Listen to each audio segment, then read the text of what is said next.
2 years ago, the life I'm living right now felt completely out of reach. I was so anxious. I was stuck in a job that did not fulfill me whatsoever.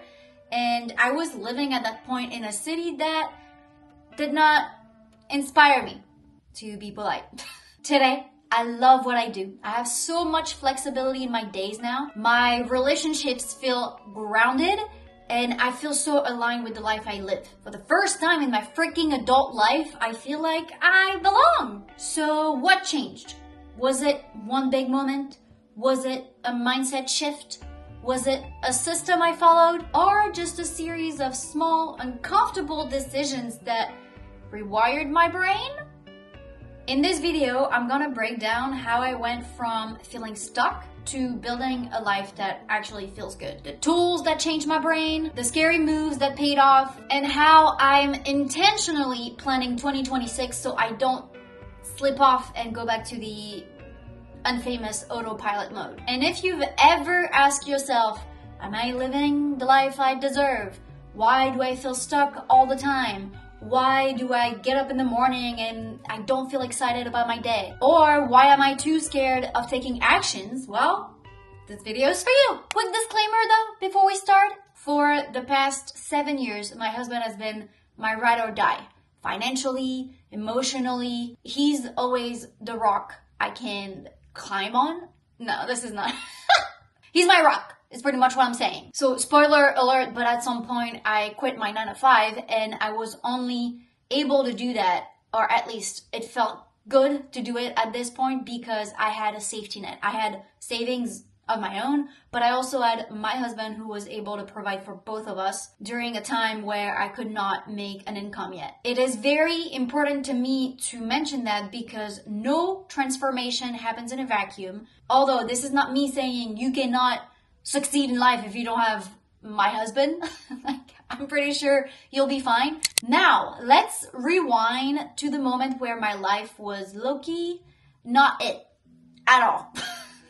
6 months before turning 30, I paused, literally physically paused, sat down on my couch, opened my little note app on my phone, and I started to list stuff that felt wrong or stuff that needed to be changed in my life. And I told myself, I cannot enter a new decade with any of these items of my list not checked. I need to fix my life before turning 30. That was very drastic.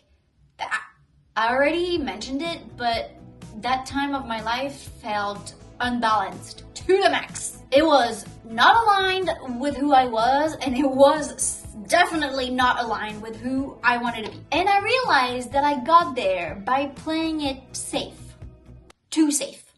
You know, just like a lot of people, I grew up with this constant noise, my parents telling me, you need to have a job that is secure. You always need to take the path that is safe. You know what I'm talking about. So at that point, before turning 30, I live in a city that I hate.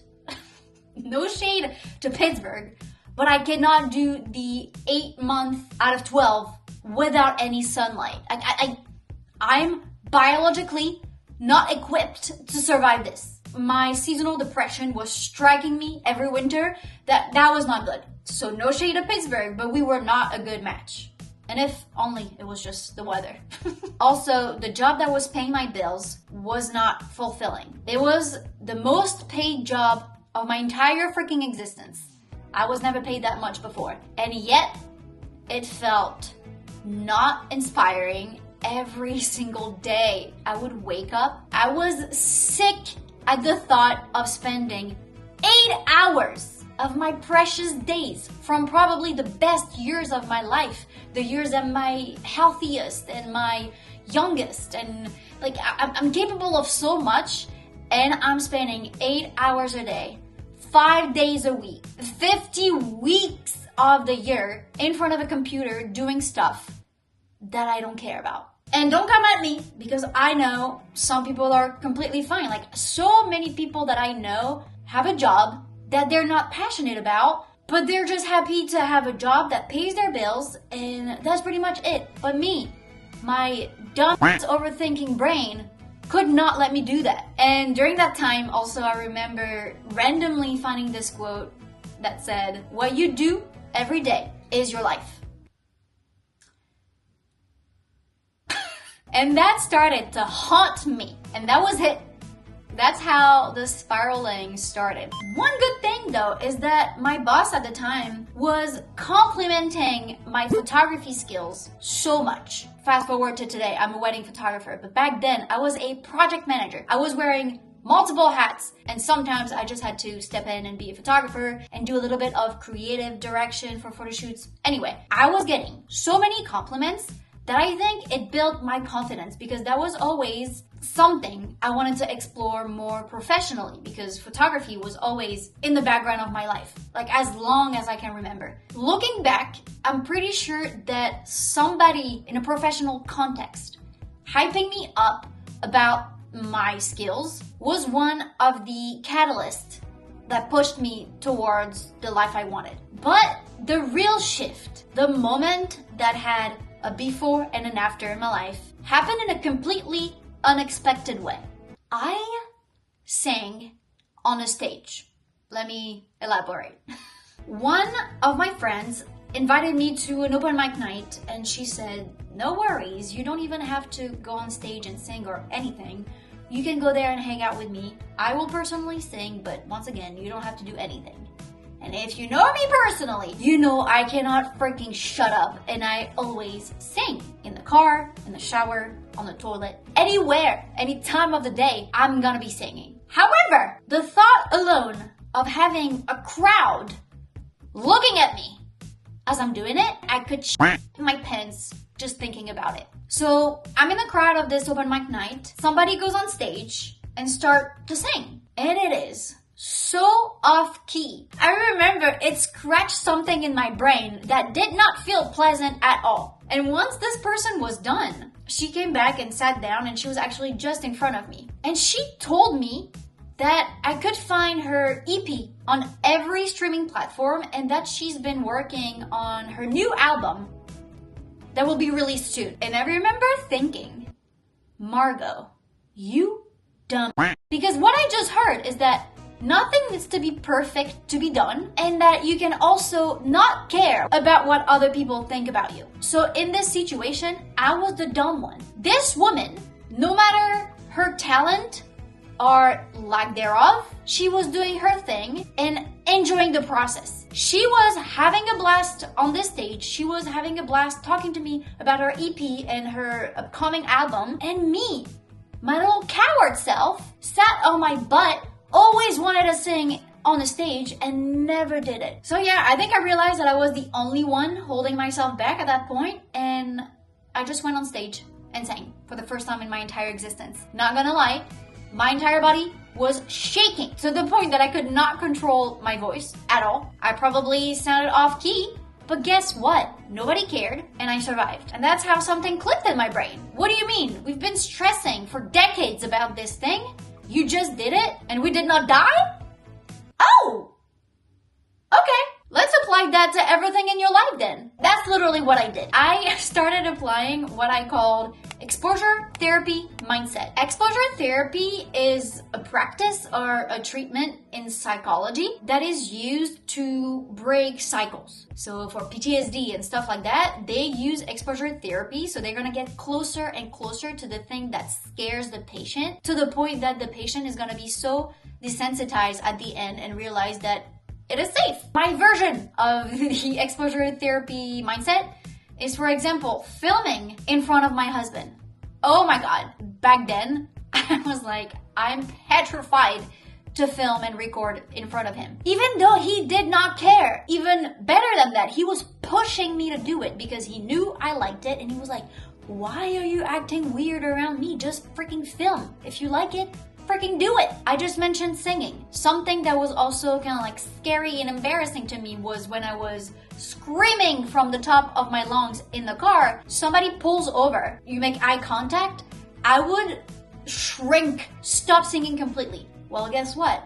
I'm not doing this anymore. Actually, I'm gonna keep singing. And if you want me to put my windows down so you can sing with me, I might do that too. And it's so freeing. And I cannot describe this feeling of being unapologetically, you get it? Yourself, and not caring about what people around you are gonna say about it. You can apply this to anything in your life.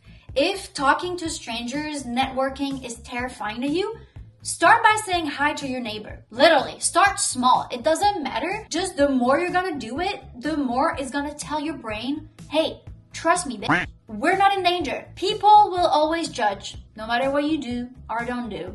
And usually, the ones who criticize the most are the ones that never tried anything new. So do we really care about the opinion of these people? You're gonna do the things that scare you, and guess what? The world will keep spinning. Yeah. And I'm gonna say something very Pinterest corny. The moment I was able to identify my fears was the moment I found my direction. Because literally the things I've always wanted to do but scared me, this is exactly what I need to do to figure out who I want to be and how I'm gonna get there. Obviously, the exposure therapy mindset is one thing, but practically, I had few things in my toolkit. First of all, when I was at my lowest back in, 2021, 2022? I forgot. Years ago, I started doing vision boards. Every single year, I would sit in front of my little computer, open Canva, and literally be like, okay, what do I want for this year? Dream big. There is no limit. I put stuff back then on my vision board that I thought I would never get, ever. My dream camera was on there. It is expensive, but back then it felt so much more expensive, and inflation and tariffs, so it got even more expensive now. But you get the point. Back then it felt so unattainable to the point that I was like, haha, little silly self, you really think you'll be able to afford this one day?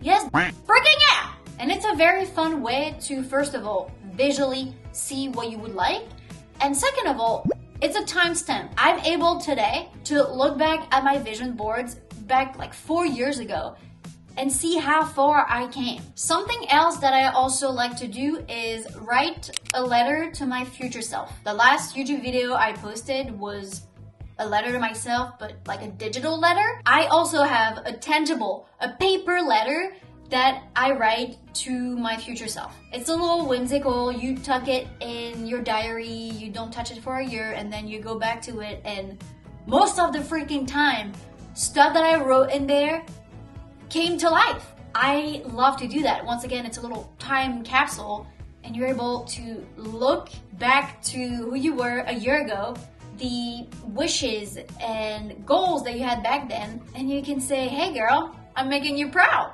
And finally, the last thing in my little toolkit, so I mentioned a gazillion of time, my exposure therapy mindset. I want to add a tiny part to this. It's the importance of community. I think every good life needs a good foundation in terms of community. Let me elaborate. As an immigrant, I came here by myself. I had to start everything from scratch. I did not know anyone. Matter of fact, I never set a foot in the US before moving here. However, something that was crucial to my happiness, and that is even more powerful, I think, today for me, is that I'm able to make connection with people around me, and that is priceless. My husband will say, if it was not for you talking to everyone all the time, we would not have a community. Thank you, first of all. And second of all, yeah, I know, and I'm so proud of this, because I know that if something terrible happens to me, or if something as small as, hey,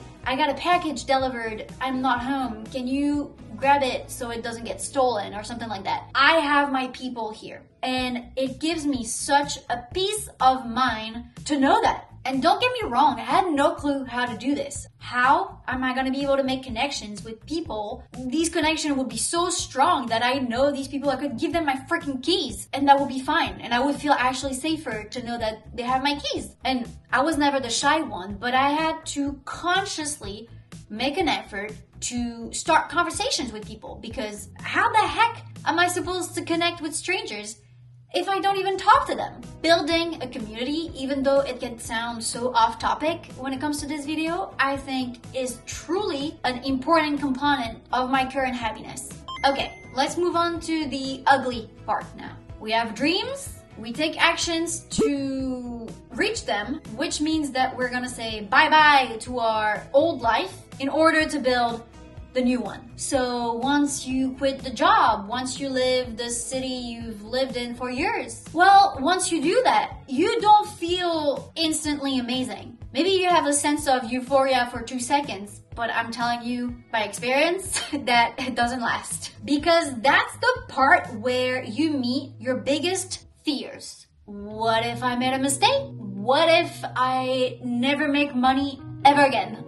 What if nobody hires me? What if we hate the city that we're moving to? What if? And let me tell you something. Change feels so wrong until it feels right. There is this expression in American English, maybe also British English, maybe English in general, I don't know. There's this expression that says, it is what it is. Every time somebody tells me that, my answer is always, until it ain't.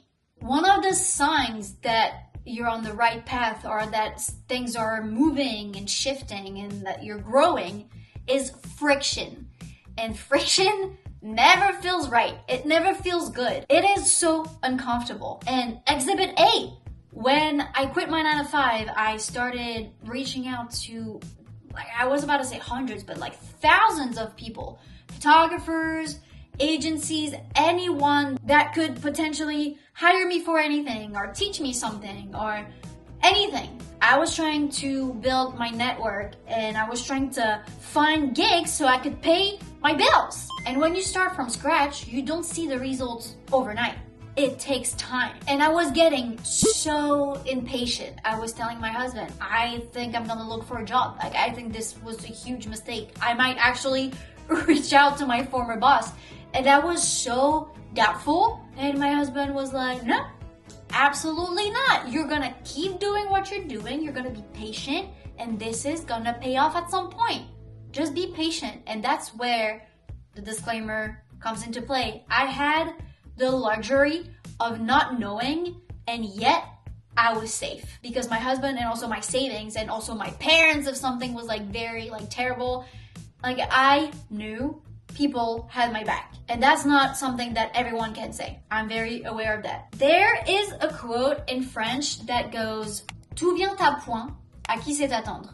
And I think the equivalent in English is everything comes to those who wait, but there is a subtle difference in the French one. Everything comes right on time to those who wait. And that changes it all. And in that case, when you're actively pursuing something, waiting doesn't mean doing nothing. Waiting means keep doing consistently what you've been doing. Don't stop. Don't stop, because the next thing you're gonna do might be the thing that changes everything. It is difficult, not gonna lie. It is very difficult to stay consistent, to keep showing up every single day when there is no visible results. I mean, I'm not gonna lie and tell you that I showed up every day. No, some days I felt like shit. I felt like a total failure. I thought, oh my God, I ruined my life. I had a great job, like the job that paid me the most in my entire life, and I quit it, and now I'm not even making money, and maybe I'll never make money again.